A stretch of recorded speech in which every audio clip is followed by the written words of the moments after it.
来了，终于又来了一条大黄鱼啊！这条要大条一些，看起来应该要1斤左右，发财了。Hello， 大家好，我是脑打彪哥，现在是准备过去拉第3个网了。前面的网是上有一条大黄鱼，可惜尾巴是被螃蟹给咬了。不过还好，还上有海红斑跟一只小青龙啊。这样子油钱应该是补到了，其他的就还没有。所以接下来能赚多少钱，还是要看后面的这些渔网吧。也是希望能来一些大黄鱼之类的。白花鱼先来一条。大石头是年年都有，但是今年特别多，而且拉上来的石头都是特别的大个。今天都拉上来2块差不多都一样大的这么大的石头了。今天的西贡鱼比较少，好像也就拉上来2、3条而已吧。而且今天的西贡鱼没有上一次的那么大条啊。石头蟹又来一只，今天的石头蟹特别的多，怪不得我的大黄鱼尾巴会被咬掉。而且现在风浪也是加大了不少啊，船摇晃了很多。大瓜蟹也叫元宝蟹，有的地方叫做馒头蟹。还好今天没去挖海啊，本来打算去挖海了，但是现在风浪变得越来越大，去挖海就危险得多了。又过来了一条西贡鱼啊，还以为今天的西贡鱼会比较少，没想到在这个位置倒是上了好几条。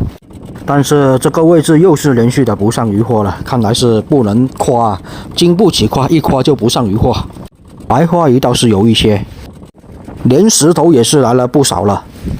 像这个季节的西贡鱼要比夏天的多得多了，价格还挺好的，一般价格都是维持在5、60块钱。就是西贡鱼长不到特别的大，就差不多这么大已经算是比较大条了。连续的来西贡鱼就像是外海连续的来小剥皮一样，一条好像也就只有2、3两这样子。现在的风浪也是越来越大，船也是特别的摇晃，要注意点了。不仅要注意点啊，而且要加快点速度拉网了。赚不赚到钱倒不重要啊，能安全的出来，平安的回家才是最重要的。看来这个位置也没有大黄鱼过来啊，没办法，近海捕鱼就是希望能捕到一些大黄鱼，没有大黄鱼的话也是赚不到什么钱的。今天的19公也不少啊，白花鱼也有，就是没有他的表兄弟大黄鱼过来。倒还过来了一条这种白蜡鱼啊，这条是白蜡鱼，不是黄鲷和黑鲷。白蜡鱼拿来清蒸也是挺不错的啊，不管是清蒸还是红烧或者焖煮一下都是挺不错的食材。年前的价格已经是50块钱左右，现在的价格应该会弱一些，应该还是回落到正常价格是40块钱左右吧，也不错了。后面终于来了一条大黄鱼了，不过这条显然小条一些，应该也就7、8两吧，不算大条。这样看起来应该也就7、8两吧，不到1斤的大黄鱼便宜不少啊。不过价格再便宜，好歹它也是大黄鱼啊，价格肯定是比其他的鱼货要高很多的。不过现在这种规格的大黄鱼多少钱也要等回去卖了才知道，价格都是一天都在变啊，而且年后的大黄鱼价格回落了不少。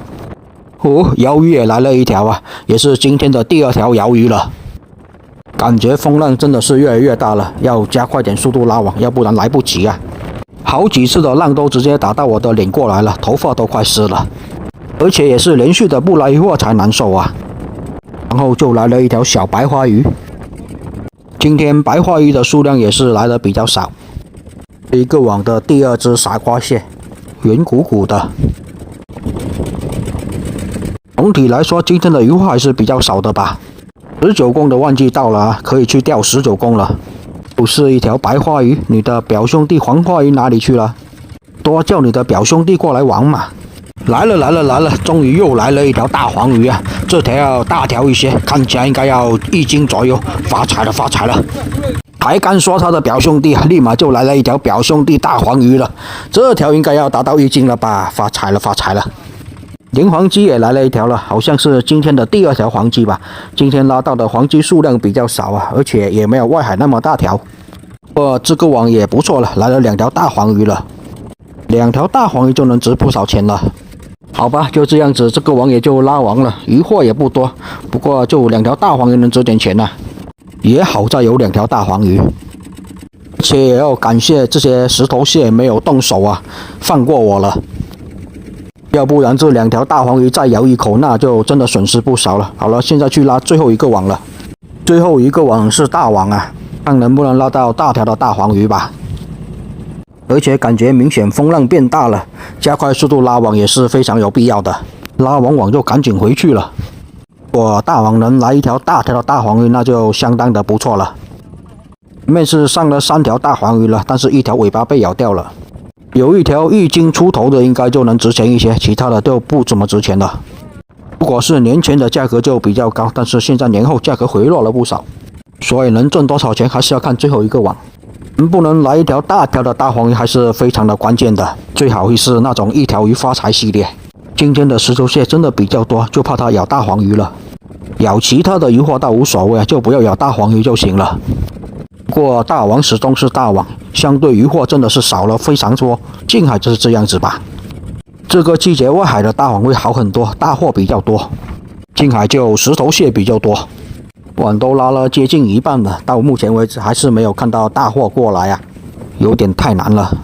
终于也是来了一条大货了，一条大真鲷，看起来应该也是2斤出头这样子。这条大真鲷相对外海的要小一些，不过能来大货已经是挺不错了啊，我们也不能嫌弃它，希望它能多来一些就行了。年前的大真鲷1斤可是达到70、80块钱了，不过现在应该要回落一些，应该1斤能卖到50、60块钱，应该差不多了吧。这条也是挺大条的，长这个塑料壳的网格河豚。网格河豚不能吃啊，有剧毒，直接把它放回海里面就行了，千万不能掉到鱼仓里面去。今天的石头来了不少啊，大块的小块的来了一大堆，所以礁石区附近的19公也是不少啊。石头蟹应该是今天拿到最多的一种鱼货了吧？今天的石头也是真的多呀！没想到它这个位置上来的西贡鱼也是不少哦，连大网都能拉到西贡鱼了，你想一下，这底下西贡鱼肯定也是不少的。因为大网这种小条的鱼货上来的几率还是比较低的。不仅小条的鱼货上来几率低，是鱼货上来的几率都低。还来了一条黄丁斑哦，好像是今天的第一条黄丁斑吧。最近的黄丁斑还是比较少见的，年前的黄丁斑1斤能卖到200、300块钱呢，现在应该是回落了不少，应该能卖到100多到200应该有的吧。又来了一条这种大真鲷哟，这条好像要比前面那条要大条一点点吧。这条应该就要2斤出头到3斤之间了吧。现在的价格虽然说是回落啊，但是没有完全回落到正常的价格。现在的价格还是比较偏高一些的，而且海鲜也是比较好卖一些的。但是由于太久没有出海捕鱼了，现在海鲜什么价格也要等回去卖了才知道。就这样子，眨眼间网也就拉完了，大网鱼货还是比较少的吧。今天的大网没上来大条的大黄鱼啊，但是倒是上来了2条这种大真鲷，也是算是挺不错的吧。而且现在的风浪是越来越大了，看一下现在的浪花，直接都打到脸上过来了。反正我是头发都湿了，脸都是被打了好几次浪花了，赶紧返航回去吧。开到近海这边，浪相对就小非常的多了，都快到达渔港那边了。刚到达鱼排这边了，准备把鱼货卖一下。今天也就这2、3条大黄鱼能值点钱啊，但是一条的尾巴却被螃蟹给咬掉了，所以值钱的也就是2条没有被咬尾巴的而已。这条就是相对大条一些的，其他值钱的鱼货比较少啊。而且这条海红斑也是比较小条，没有值到什么钱。2条大真鲷倒是挺大条的哦。总共的鱼货卖了3280块，然后现在是准备返航回去了。3条大黄鱼加在一起是卖了2820，加上的其他鱼货就卖了3000来块钱。好了，这个视频也就先分享到这里吧，也谢谢大家观看啊！我是脑导表哥，喜欢我视频的也记得给我点点关注哦，谢谢大家。